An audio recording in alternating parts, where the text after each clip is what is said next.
So the next topic in reproductive health is infertility. Okay.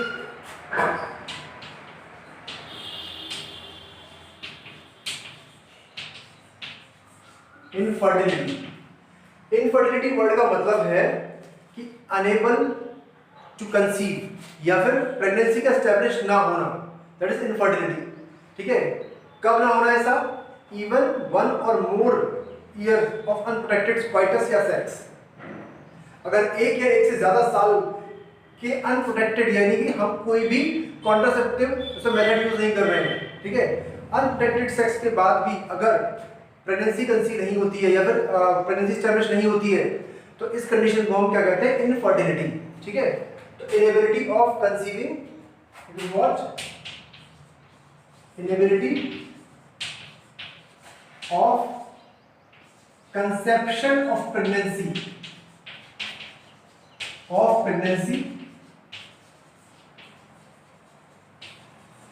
even after one or more years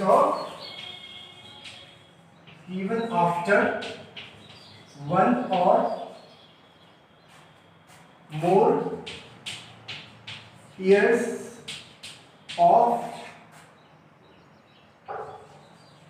unprotected coitus.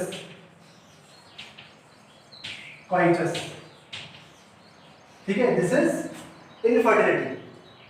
Okay, तो infertility को हम दो category में divide करते हैं, primary and secondary. Primary infertility और एक है सेकेंडरी इनफर्टिलिटी. प्राइमरी इनफर्टिलिटी का मतलब ये है कि अगर लाइफ में कभी भी किसी फीमेल ने कभी कंसीव किया ही नहीं है, ओके, एक बार भी कंसीव नहीं किया और अब भी आगे कंसीव नहीं कर पा रहे हैं, तो वो क्या है? Primary infertility. ठीक है, सेकेंडरी इनफर्टिलिटी का मतलब क्या होता है कि एक बार कभी कंसेप्शन हो चुका है लाइफ में पर दोबारा नहीं हो रहा, दैट इज सेकेंडरी इनफर्टिलिटी. ठीक है, मतलब कंसेप्शन नेवर हैपेंड, ये है. और सेकेंडरी क्या है? one time conception happened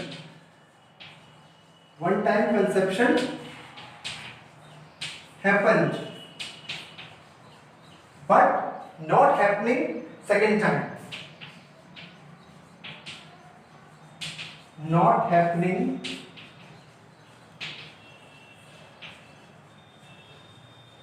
second time. तो ये है secondary infertility. Okay, primary and secondary infertility कहते हैं इसको. अब ये इसको ट्रीट करने के लिए बहुत सारी टेक्निक्स हैं जो यूज की जाती हैं आजकल. उन टेक्निक्स को क्या कहते हैं? We call them assisted reproductive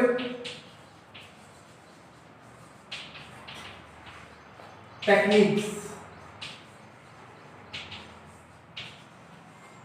या ARTs. ARTs भी कहते हैं इनको, असिस्टेड रिप्रोडक्टिव टेक्निक्स. इन कुछ हम पढ़ेंगे अभी. इन टेक्निक्स की हेल्प से हम इनफर्टिलिटी को ट्रीट करने की कोशिश करते हैं. ठीक है, तो हम देखते हैं क्या ARTs.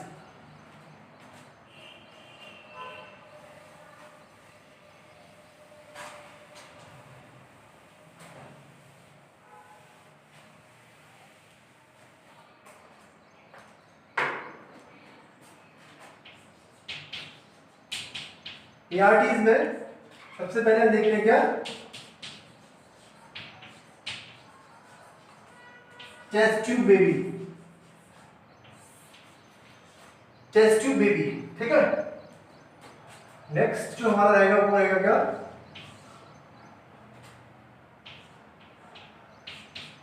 Intra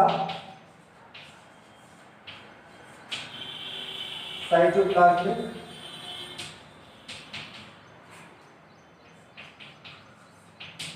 injection. ठीक है, नेक्स्ट रहेगा क्या?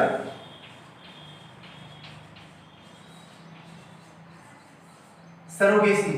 ठीक है, तो ये कुछ टेक्निक्स रहेंगी. तो सबसे पहले हम देखते हैं टेस्ट ट्यूब बेबी में. देखिए, टेस्ट ट्यूब बेबी में क्या होगा कि जो स्पर्म है वो या तो हस्बैंड से या किसी मेल डोनर से, मतलब अगर हस्बैंड केपेबल नहीं है या फिर उसका स्पर्म काउंट अच्छा नहीं है तो वी कंसीडर मेल डोनर। तो स्पर्म फ्रॉम हस्बैंड या मेल डोनर, मेल डोनर, ठीक है, उससे लिया जाता है। ओवम, ठीक, ओवम भी ऐसे ही है, या तो वाइफ से या फीमेल डोनर, फीमेल डोनर से ओवम किया जाता है, ठीक है। और इन दोनों को लैब में फर्टिलाइज करा दिया जाता है। कहां फर्टिलाइज करा जाता है? लैब में। तो यहां पे क्या हुआ? फर्टिलाइजेशन। क्योंकि लैब में हुआ है तो क्या बोलते हैं इसको, इसलिए इन विट्रो फर्टिलाइजेशन, ठीक है सर, इन विट्रो फर्टिलाइजेशन। अगर फर्टिलाइजेशन बॉडी के अंदर होता है तो हम उसे कहते हैं इन विवो फर्टिलाइजेशन, और अगर लैब में या बॉडी से बाहर हो रहा है तो हम कहते हैं उसे इन विट्रो फर्टिलाइजेशन। तो इन विट्रो फर्टिलाइजेशन हुआ और क्या बना? जाइगोट बना, जाइगोट बना। अब हमको पता है जाइगोट फिर डिवाइड होता है, क्लीवेज होता है इसमें, फिर 2 सेल स्टेज आती है, फिर 4 सेल आएगी, फिर 8 सेल आएगी। तो अप टू 8 सेल स्टेज, ठीक है, जाइगोट से लेकर अप टू 8 सेल स्टेज अगर हम इसको ट्रांसफर कर, ठीक है, तो जाइगोट और अप टू 8 सेल स्टेज अगर हम इसको ट्रांसफर करते हैं किसी फीमेल में, ठीक है, तो उसको हम कहते हैं क्या? ZIFT. We call it ZIFT. ZIFT का मतलब क्या है? Zygote intrafallopian transfer, zygote intra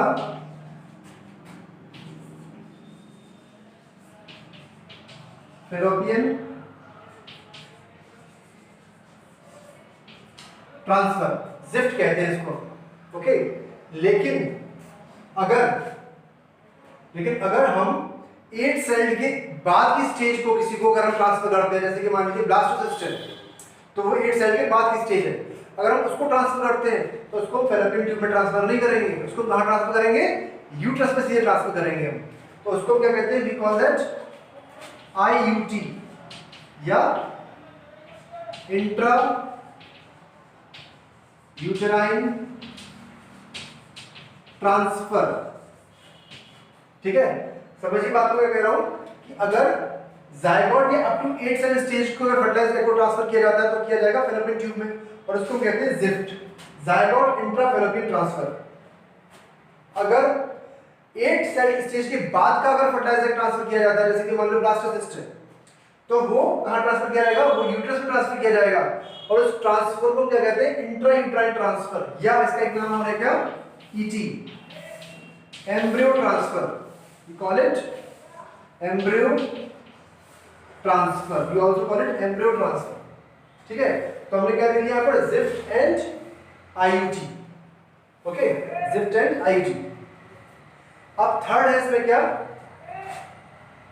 ये फर्स्ट हो गया, ये सेकंड हो गया, इसमें थर्ड है, मैं इसको ABC में लिखा देता हूं, A B, ये C है, C क्या है? गिफ्ट। ये जिफ्ट है, ये IUT या ET है, एक ही है दोनों चीजें, ठीक है, इसको ऑब्लिक कर लीजिए आप। और ये गिफ्ट है, गिफ्ट क्या है? Gamete intra fallopian transfer. अभी क्या होता है इसमें? हम जो गैमीट्स होते हैं, मतलब किसी मेल डोनर से हमने स्पर्म लिया, वो हस्बैंड से हो सकता है, और किसी फीमेल डोनर से या वाइफ से हमने क्या लिया? हमने जैसे मान लीजिए फीमेल के अंदर कोई भी वो she is not able to produce ovum या सेकेंडरी साइट, तो हमने क्या किया? हमने किसी फीमेल डोनर से एक एग ले लिया, ठीक है, और हमने किसी मेल डोनर से या हस्बैंड से हमने क्या ले लिया? स्पर्म ले लिया, और हमने दोनों को वाइफ के अंदर, जो कि वो एग प्रोड्यूस नहीं कर पा रही थी लेकिन उसका यूट्रस बढ़िया है, तो हमने क्या किया? हमने दोनों गैमीट को उस वाइफ के या उस फीमेल के फेलोपियन ट्यूब में जाके ट्रांसफर कर दिया, और वहां पर हमने अलाउ किया कि वो अपने आप ही फर्टिलाइज करे। हमने फर्टिलाइज नहीं किया उसको, हमने दोनों को फर्टिलाइज नहीं किया, वो हमने अलाउ किया है कि वो अपने आप ही फर्टिलाइज करे, तो उसको हम कहते हैं इन वीवो फर्टिलाइजेशन। ठीक है, तो गिफ्ट में क्या होता है, it followed by in vivo fertilization, इन उसको क्या कहते हैं हम, इन वीवो फर्टिलाइजेशन। ठीक है, तो गिफ्ट क्या है मैं फिर से बता रहा हूं आपको, इसमें गैमेट को ट्रांसफर करते हैं हम किसी भी, जैसे मान लीजिए दिस इज, ये एक हस्बैंड है और ये वाइफ है। ठीक है, हस्बैंड वाइफ है, ये husband, this is wife. Wife के ओवरियम की प्रॉब्लम है या फिर कहीं भी कुछ ऐसा है कि ओवम प्रोड्यूस नहीं हो पा रहा। ठीक है, लेकिन हस्बैंड का स्पर्म बिल्कुल ठीक है, तो हमने क्या किया, हमने हस्बैंड का स्पर्म ले लिया। ठीक है, स्पर्म को ले लिया हमने, और हमने किसी तीसरी फीमेल डोनर को, मान लीजिए कोई फीमेल डोनर है, इसका हमने ओवम ले लिया और दोनों को हमने ट्रांसफर कर दिया इस फीमेल के फैलोपियन ट्यूब में, और वहां पर अलाउ किया कि वो अपने आप ही फर्टिलाइज करे, तो उसको कहते हैं इन विवो फर्टिलाइजेशन। और इस प्रोसेस को हम कहते हैं क्या, gamete intra fallopian transfer, because we are transferring gamete into the fallopian tube of the female, इसीलिए। ठीक है, ये हो गया गिफ्ट। ओके, अच्छा एक टेक्निक इसमें होती है आर्टिफिशियल इंसेमिनेशन। वो क्या होता है,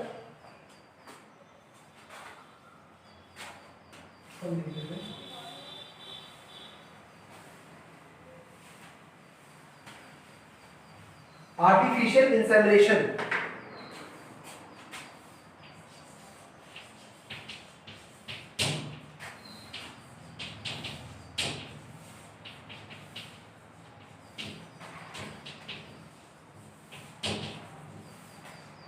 इसका मतलब यह है कि जो सीमेन है वो नेचुरली प्रोसेस या नेचुरल क्वाइटस या सेक्सुअल प्रोसेस के थ्रू नहीं जा रहा है फीमेल वेजाइनल ट्रैक्ट के अंदर, उसको आर्टिफिशियली इंसेमिनेट किया जा रहा है थ्रू द माइक्रो इंजेक्शन। ठीक है, थ्रू द कैथेटर। ठीक है, कैसे किया जाता है इसमें देखते हैं इसको जरा। हम क्या करते हैं, हम किसी भी मेल डोनर से इसमें सीमन लेते हैं, semen is collected from male donor. इसके बाद उसको उसमें से 3 ml सीमेन लिया जाता है। ठीक है, 3 ml semen is separated, washed and concentrated 3 ml semen उसमें से लिया जाता है, इसको सेपरेट कर लेते हैं, इसको वॉश करते हैं, फिर से कंसंट्रेट कर देते हैं। ठीक है, ये जो 3 ml हमने लिया है must contain at least 1 million of sperms. ठीक है, तो कितना है, must contain 1 million sperms. Okay, इसके बाद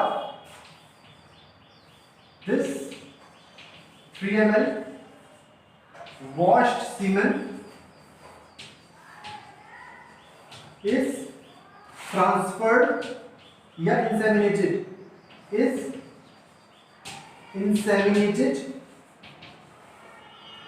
और ट्रांसफर कह सकते हो आप या इंजेक्टेड कह सकते हो, transfer inseminated into female vaginal tract with the help of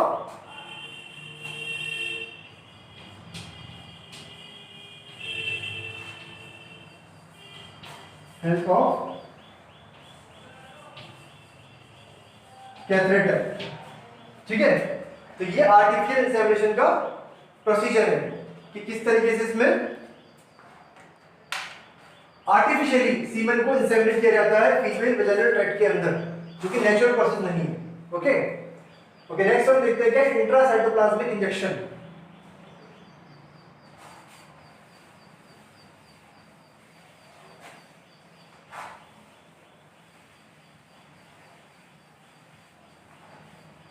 intracytoplasmic injection में इसके अंदर क्या हो रहा है, इसमें स्पर्म जो होता है, स्पर्म इज कलेक्टेड, इसमें सीधे स्पर्म कलेक्ट किया जाता है, सीमेन कलेक्ट नहीं करते हैं। सीधे स्पर्म कैसे कलेक्ट कर सकते हैं? Sperm is collected from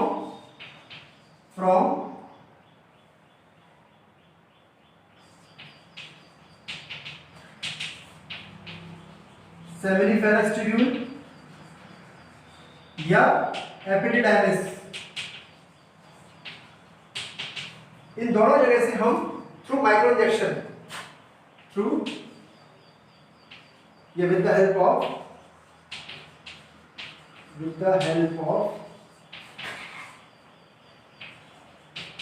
micro injection, ठीक है, ये कलेक्ट कर लिया जाता है स्पर्म। इसके बाद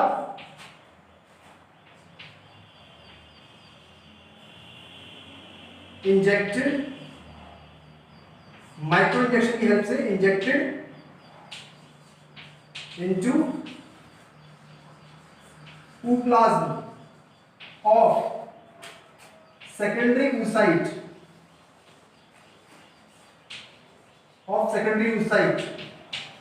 of female। तो फीमेल के सेकेंडरी oocyte में, जो कि कहां पर प्रेजेंट है, जो कि फैलोपियन ट्यूब में प्रेजेंट है, वहां पर सीधे इसको सेकेंडरी oocyte के अंदर इंजेक्ट कर देते हैं स्पर्म को विद द हेल्प ऑफ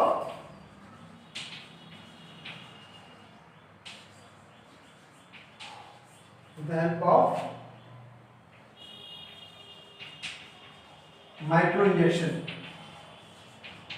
ठीक है, उसमें वहां इंजेक्ट कर दिया जाता है। तो सीधे सीधे क्या कर रहे हैं हम, दोनों साइटोप्लाज्म को मिक्स कर रहे हैं, सीधे सीधे हम इसमें स्पर्म डाल रहे हैं, इसमें ओवम में, तो इसको कहते हैं इंट्रासाइटोप्लाज्मिक इंजेक्शन, ठीक है। नेक्स्ट है, अच्छा इससे भी क्या हो जाएगा, सही फर्टिलाइजेशन हो जाएगा, ठीक है। तो ये भी एक तरीका है, एक ART टेक्निक है, जिसकी हेल्प से कि हम इनफर्टिलिटी को ओवरकम कर सकते हैं। ओके, मतलब मान लीजिए कि कुछ ऐसा है कि जो स्पर्म जैसे हस्बैंड है, उसका जो स्पर्म की मोटिलिटी बहुत कम है और स्पर्म पहुंच नहीं पा रहा फैलोपियन ट्यूब तक, तो डेफिनेटली प्रेगनेंसी कंसीव नहीं होगी। तो क्या कर सकते हैं, उसमें हम मेल का स्पर्म सीधे सीधे लेकर हम और फीमेल के सेकेंडरी oocyte में इंजेक्ट कर सकते हैं और बाकी सारे प्रोसेस नेचुरल हो जाएंगे, क्योंकि फीमेल में कोई प्रॉब्लम नहीं, ठीक है। नेक्स्ट है सरोगेसी। सरोगेसी का मतलब क्या होता है, रेंटेड वूम, यानी कि यूट्रस को हमने किराए पे ले लिया एक तरीके से, ठीक है। तो उसमें क्या करते हैं, इसमें जो थोड़े से इकोनॉमिकली पुअर लोग होते हैं, उनकी हेल्प ली जाती है, उनको उसका एक रेम्यूनरेशन दिया जाता है या पेमेंट किया जाता है उनको, और उनके यूट्रस को 9 मंथ्स के लिए रेंट पे ले लेते हैं, डिलीवरी टाइम तक के लिए। और इसमें अगर मान लीजिए फीमेल है, उसकी यूट्रस प्रॉपर नहीं है, कि कंसीव नहीं कर पा रही है वो, तो लेकिन उसका ओवम बढ़िया है, तो उसका ओवम और मेल का जो स्पर्म है उसको हम लैब में फर्टिलाइज करने के बाद उसको हम यूट्रस को ट्रांसफर कर सकते हैं, सॉरी फर्टिलाइज एग को, या फिर वैसे एम्ब्रियो को ट्रांसफर कर सकते हैं किसमें, किसी और थर्ड फीमेल में, जिसका कि हमने जो वूम है उसका रेंट पे लिया है, जिसका हमने वूम रेंट पर लिया है। तो ऐसी मदर को हम क्या कहते हैं, जो अपना वूम रेंट पर देती है, उसे हम कहते हैं कि ये यूट्रस, एक ही बात है, यूट्रस, उसे हम कहते हैं क्या, surrogate mother, we call it